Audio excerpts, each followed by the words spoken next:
Bonsoir à tous. Petit JT tranquille, pas beaucoup d'informations en ces fêtes de fin d'année, pas beaucoup de choses à vous signaler au niveau de l'Olympique de Marseille.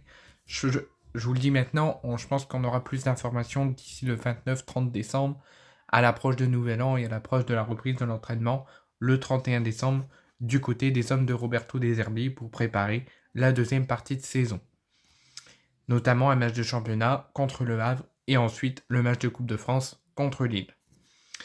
Première information, comme vous le savez, chaque saison, il y a deux équipes types qui tombent de la Ligue 1. Il y a une équipe type de la première partie de saison et en fin de saison, quand on rend les bilans, quand on rend toutes les conclusions, il y a une deuxième équipe type, pas de la deuxième partie de saison, mais de la saison entière.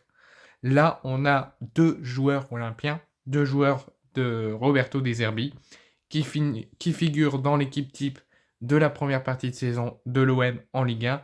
Il s'agit, et je pense que c'est très mérité, de Geronimo Rulli, qui pour moi mérite amplement, même en fin de saison, sauf gros tempête, et qui vraiment fasse une deuxième partie de saison totalement morbide. Mais pour le moment, il doit avoir beaucoup de trophées cette saison. Il mérite un trophée avec l'OM pour sa première saison au club. Il mérite d'être intransférable. Il mérite d'être là encore des années parce que c'est un très grand joueur, un très grand gardien. Et si Pablo Longoria et si l'OM visait lui comme remplaçant de Paolo Lopez, c'est super. Donc Rouli fait partie des deux Olympiens de l'équipe type de la première partie de saison en Ligue 1. Et il s'agit aussi de Pierre-Emile Hotberg qui a marqué beaucoup de buts, qui a toujours un impact tant en défense, tant qu'au milieu euh, sur l'OM. Et je pense que ces deux joueurs, donc Rouli et Heuberg, qui figurent dans l'équipe type de la première partie de saison de l'OM, c'est amplement mérité. Deuxième chose, alors on s'approche très fortement d'un départ de Bamo Meïté. C'est dommage parce que c'est un très jeune joueur, un très bon joueur, juste parce il n'a pas les choses pour faire partie de l'équipe type de Deserbi. Il n'a pas les choses qui vont avec le jeu et avec l'envie du nouveau projet de l'OM, de la direction et de Deserbi. Donc il va peut-être être amené à partir. Il est prêt pour le moment jusqu'au mercato d'hiver et peut-être encore cet hiver à jouer des parties de match, mais il songe vraiment à un départ dans les heures, dans les jours, dans les semaines à venir.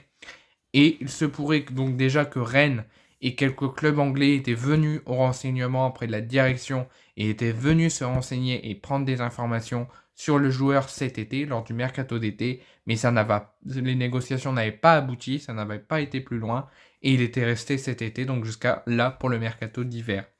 Bamo Meïté accepte de partir, que ce soit en transfert sec, donc définitivement, soit en prêt avec ou sans option d'achat. Et l'OM accepte son départ, accepte de le faire partir de l'OM, mais ça sera uniquement en prêt avec option d'achat, le temps de lui donner sa chance de progresser, de changer les choses, et pourquoi pas de faire un retour dans les prochains mois, dans les prochaines années. Donc là, nous sommes en cette période de fête de fin d'année, nous sommes en cette période de Noël, et j'ai envie de vous poser la question, que ça soit en gardien, que ça soit en défense, que ça soit en milieu, que ça soit en attaque, qu'est-ce que vous aimerez pour l'OM lors du mercato d'hiver? Quel serait votre souhait, quel serait votre vœu, votre cadeau de Noël pour l'OM pour que Pablo Longoria le fasse lors de ce mercato d'hiver? Dites-moi tout en commentaire. Ensuite, la cinquième information, l'OM va faire évoluer son centre d'entraînement, va le faire grandir, va le faire un petit peu changer de dimension. Et l'OM va avoir une dizaine de stades qui va être éparpillé à Marseille et aussi aux alentours, non, donc particulièrement du côté de Pretz.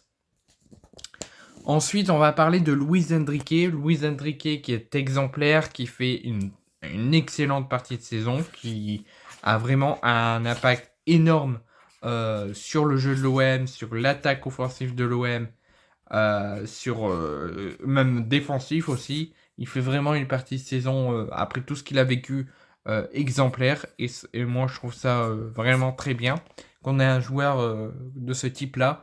Et malgré tout, l'OM avait songé à le faire partir cet été. Il ne comptait pas sur lui pour cette saison, mais au vu de son évolution, au vu de son apprentissage et au vu des efforts qu'il a fait, l'OM était même en discussion et en négociation avec Parme et le Zénith Saint-Pétersbourg, mais les négociations n'avaient pas été plus loin parce que la volonté de l'OM était qu'il quitte l'OM, La volonté de Luis Enrique, c'était qu'il reste à l'OM et qu'il prolonge et qu'il ait sa chance. Et l'OM lui a fait confiance, lui a fait saisir sa chance et maintenant il joue quasiment tout le temps avec l'OM sur le terrain. Ensuite, information à vous faire savoir aussi, c'est que nous avons déjà le diffuseur, l'heure, la date et l'affiche des 16e de finale pour l'Olympique de Marseille. Et l'Olympique de Marseille recevra le LOSC le 14 janvier prochain à 21h10 et ça sera diffusé sur beIN Sport et sur France 2. Et ensuite, dernière information, on a appris ces derniers jours que Valentin Carboni pourrait revenir à l'Olympique de Marseille. On a annoncé qu'après sa grave blessure, qu'il quitterait l'OM, que son prêt serait cassé, qu'il retourne à l'Inter Milan. Finalement, l'OM a négocié, a réfléchi avec l'Inter pendant la convalescence qui dure déjà depuis plus de 2 mois de Carboni. Et une fois qu'il sera à 100%, qu'il aura récupéré et retrouvé toutes ses capacités, l'Inter envisage de négocier avec l'OM pour casser son prêt, mais en renouveler à nouveau d'1 an pour qu'il puisse enfin saisir sa chance avec l'OM après sa période difficile de sa blessure.